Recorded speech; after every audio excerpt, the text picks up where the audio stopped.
Hello மக்களே, last வீடியோவில் மீனாட்சி திருக்கல்யாணம் டிக்கெட் வாங்கிட்டேன்னு போட்டிருந்தேன். டிக்கெட் வாங்கி சாமியை பார்க்க முடியல. கோயிலில் டிக்கெட் எடுத்து நிறைய பேர் சாமி பார்க்காம நிற்கிறாங்க. அவங்க என்ன சொல்கிறாங்கன்னு கேளுங்க. டிக்கெட் எடுத்திருக்கோம். நாங்கள் அவங்க சொன்ன டைமுக்குள்ளே நாங்கள் வந்துட்டோம். நாங்கள் வந்துமே எங்களை உள்ளே அலோவ் பண்ணலை. எதுக்கு இந்த மாதிரி பண்ணணும்? அவங்க அளவான டிக்கெட்டை கொடுத்து அவங்கள மட்டும் உள்ளே அலோவ் பண்ணியிருக்கணும். தேவையில்லாமல் எங்களை வெளி நிற்க வச்சு கால் வலி மனசு உளைச்சலுக்கெல்லாம் ஆளாக்குறாங்க. அந்த மாதிரி பண்ணக்கூடாது. நாங்கள் என்ன கேட்குறோன்னா, டிக்கெட்டு உள்ளே எவ்வளோ மக்கள் உட்கார்றதுக்கு எவ்வளோ ப்ரைஸ் இருக்கோ அந்த அளவுக்கு மட்டும் அளவான டிக்கெட்டை நீங்கள் கொடுங்க.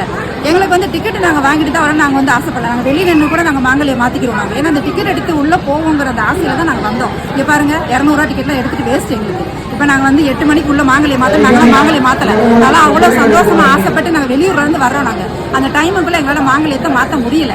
இப்போ எங்களுக்கு மனசு வருத்தமாக தான் இருக்குது. கோயிலுக்கு மாங்கல்ய டயத்துக்கு மாற்ற முடியலைங்கிற வருத்தம் இருக்குது. கண்டிப்பாக இந்த மாதிரி அடுத்த வருஷமாவது இந்த மாதிரி மக்களுக்கு இந்த மாதிரி நடக்கக்கூடாதுங்கிற எங்களை நாங்கள் ஒரு கோரிக்கையாக வைக்கிறோம். அது நீங்கள் கவர்மெண்ட் எடுத்துக்கிட்டாலும் சரி, அறங்காவலத்துறை அவங்க அமைச்சர் எடுத்துக்கிட்டாலும் சரி, இது மக்களோட ஒரு குறையெல்லாம் நீங்கள் எடுத்துட்டு அதை எங்களுக்கு சரி பண்ணி கொடுக்கணும். நாங்கள் வேண்டுகோளை விதிக்கிறோம்.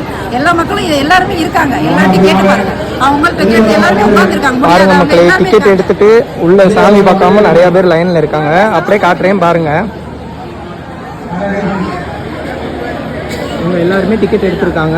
எவ்வளவு பிளேஸ் எவ்வளவு இருக்கோ அதை தானே அலோவ் பண்ணணும். இதுக்கு நாங்கள் பேசாமல் டிவி கிட்ட உட்காந்து பேசாமல் பார்த்துருப்போம்ல. நேரம் லைனில் நின்று கரெக்டாக மூடிட்டாங்கன்னா என்ன அர்த்தம்? அது ரூபாயை கொடுத்து நாங்கள் வெளியே நிற்கிறோம். நாங்கள் வீட்டிலே நம்ம மாற்றிட்டு போயிடலாம்.